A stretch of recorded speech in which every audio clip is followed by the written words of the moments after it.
just relaxing down, landing in Kolka Sadach. Try, rather than be flat-footed or with your heel connected and being stuck to the floor, try and just stay on your big toe, or just on the outside of your big toe. As you can see, my heel's not touching the floor.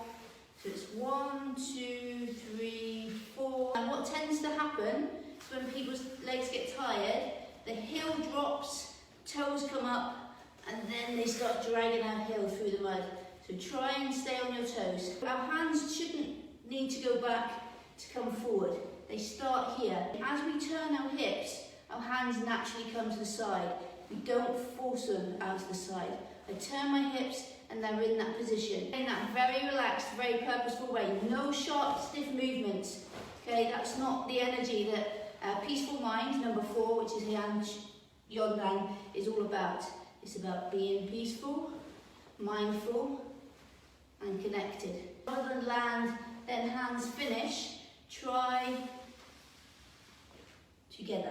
Another mistake that people often make in this kata is they bring the hands back, then they drive forward. You don't need to bring your hands back because you are going to your hands. There's no need for that purposeful, it's not doing anything. So go to meet your hands. And a common mistake as well for people is when they make that jijiyuki is they tend to drop that shoulder forwards because they feel like they're going towards something. Keep your centre line, keep your posture, and just block from there. Your foot's already tucked underneath and prepared, and then you let it go. Just turn on our feet and we exchange that block in the opposite direction, coming forwards. So a lot of people, when they do that last strike, they come around. We are making Hirakan, it's back first.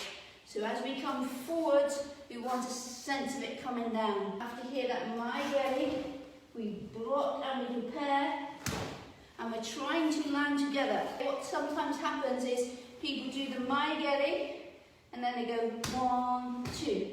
We want to be going at our opponent, so we want the feeling of, it's that same feeling as when we're stepping forward or Izuki. Obviously, I'm starting to build the energy now. I'm looking to make connection here, because as I start to go out again, my energy's going down. Okay, we start here, we start at this level, we get into the centre, and this is where we're at our peak. As we move through our centre, our energy starts to dissipate again. If a rugby player is going for a tackle, they don't go up to the person and go, and then try to move them forwards, which is pretty much what you're doing when you've landed.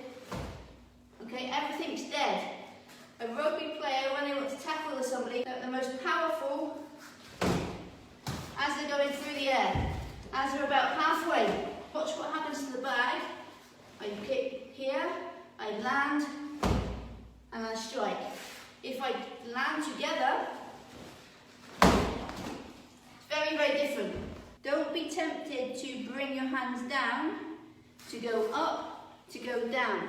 The jijyu comes from high to low. Our hands are already high, so keep them high as you cross, and then forward. So if I come forwards here, my left hand comes slightly back, not in line this way. I just want you to check that nobody is hill planting as they come through Shuko. We just have our heel slightly off the floor and then turn. What tends to happen when people do that Kyegi and Yurakan is they let this happen and then come forwards. This hand stays back here. It doesn't drift forward. Most of the time people aren't aware that they're doing it because they're just concentrating on their kick and their Yurakan. So they open the hip up, they're just concentrating on that, but try and keep that Hikate hand back because we are trying to generate as much power as possible for that MP. If it's already halfway there, I've already lost some of the energy.